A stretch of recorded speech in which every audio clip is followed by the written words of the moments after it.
May seem a strange title, this, but it's basically from police officer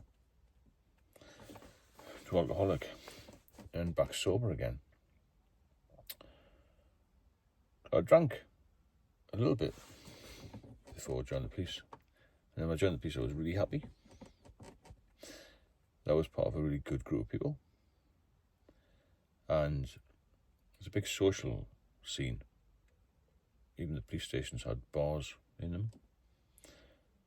And in the 80s, 90s, it was big drink culture. It was big drink culture everywhere, actually, especially in London. No matter what you did for a living, really, it was expected of you to go on a drink, really. I mean, traders, bankers, solicitors, construction workers, we all did it, really.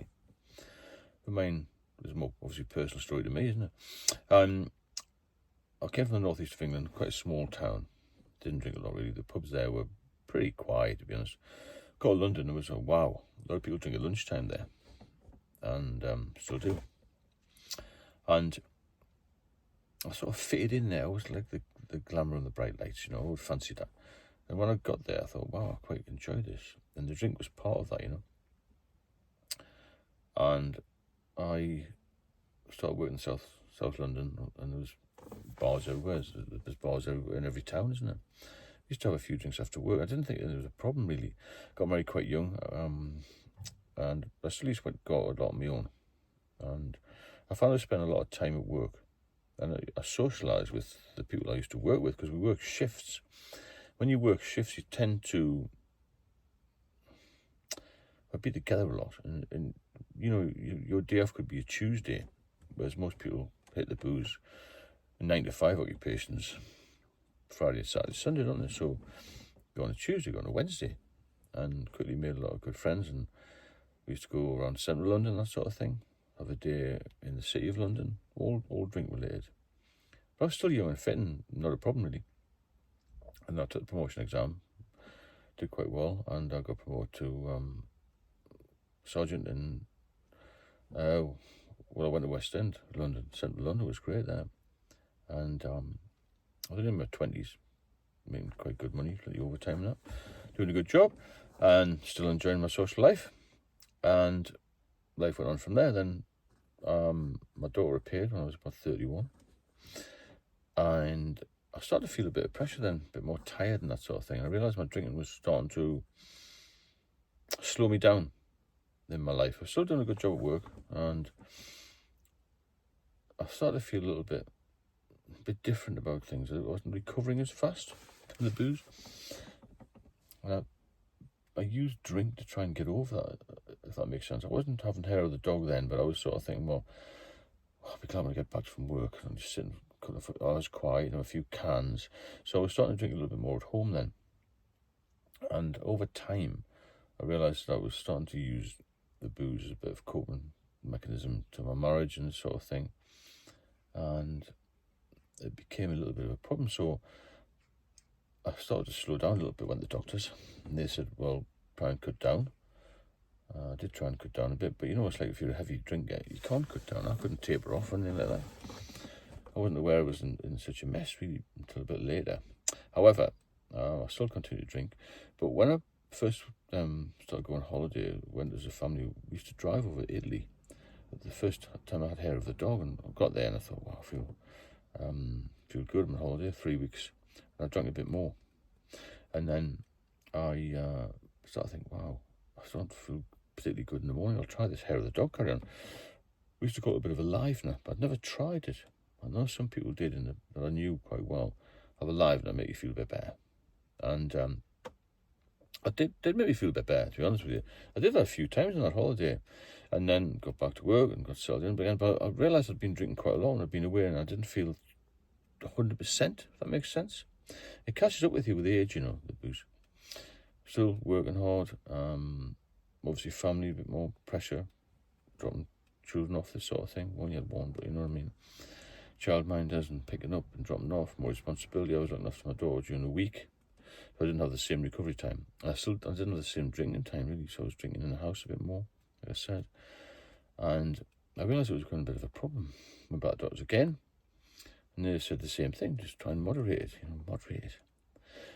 And my parents started to notice when he used to come up north, God, you're drinking a lot. You look a bit washed out a bit, you know, a bit puffy, a bit this and the other. My dad said, you're not as fit as you used to be. I thought, no, I'm not. And I realised it was becoming a bit of an issue.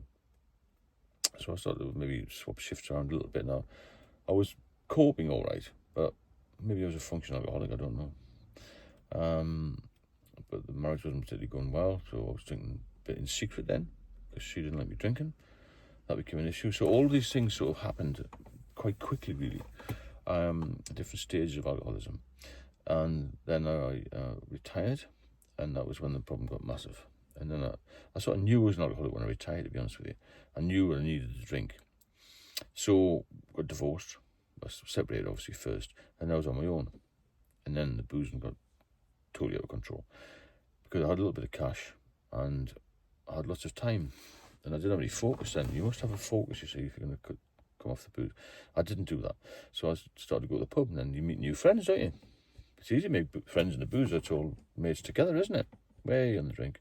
Get a few rounds in, start to know people quite well. Bump into them, fancy a pint? Yeah, go on. And it became a habit. And from then, I was starting to have hair of the dog quite a lot. And it became a massive problem then. So I decided to stop. And just stop. And I had a seizure. I didn't realise until then how serious the alcohol had got. And went to the doctor a couple of days later and got some diazepam. She said, this will make you come off it. I think, I need to get off it. And I was so pleased to get those pills. And I thought, wow, after about 7 days of those pills, I felt much better. Much better. And I thought, wow, these are the cure, sort of thing. But I stopped for about a year after that. And then after a year, I felt confident, wow, I'll be all right. Because drinking was a massive part of my life. It always had been, you know. So I went back on it again. And it's very quickly caught up with me again. So I'm starting to have hair of the dog again. And then you become a top-up drinker, back to full-blown alcoholism again, isn't it? Even after a year off. So I thought, wow, it's getting out of control again. But the doctors, they were quite happy to give me diazepam again. I was off for about 2 years then. Then again, same pattern. I felt a bit better. Oh, I'm cured now. You're never cured if you've got an alcohol problem. And I remember going on a date or something. Didn't work out, but I just thought I'll have a couple of drinks before I go. I had this couple of bottles of Stella in the flat still. And honestly, after 2 years with no drink, it was like nectar. It was like having a drug injected into me. Not that I've ever taken drugs. I thought, this is fantastic, but I'll just have two. I'll go out and have a couple of shandies. I did that. I came home. I thought, I might as well have a couple more beers. I felt like I was back in the game again. Same pattern again. Got worse and worse and worse. Back to the doctors. This is the third time, and they're getting a bit pissed off with me by this time. Because there was a small rural doctor, only about 4 doctors, no one knew me. And I got them pills again, and I decided I'm going to have to give this a real big go here. And then I was off for 8 years. And guess what happened again? The same pattern. But the last one, when I was off for 8 years in 2014, until 2014, nearly killed me. So, you know, if you realise you've got some problems, you've got some symptoms, you've got some issues, you drink too much, you've got to stop, because it is a killer. As simple as that.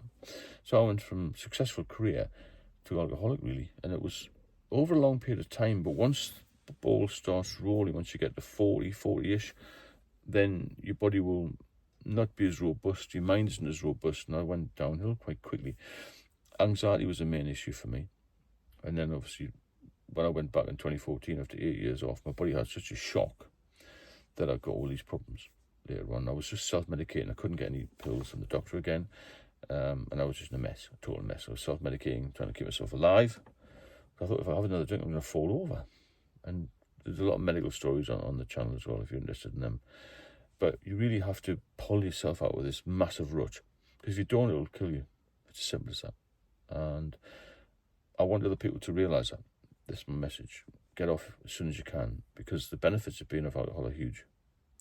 And it will wreck your career, it will wreck your marriage, it will take your house from you, it will take your income from you, it will take your health from you, it will kill you. And there's no other way of doing it. You can't socially drink if you're an alcoholic. You know, that's the end of it. That door's closed, that chapter's over, move on. I do lives most evenings to 8:30. I've got a lot of videos on there. I do a lot of chats. I do one-to-one mentoring as well. I've got an ebook. This is a big passion for me to try and save lives, and I'm going to do it. I'm doing it already. If you benefit from the videos, then please subscribe, and then I'll catch up with you later on. If you need anything, if you want to leave me a comment, my number will be in the description of all the videos, or my email as well. Drop me a line. Speak soon.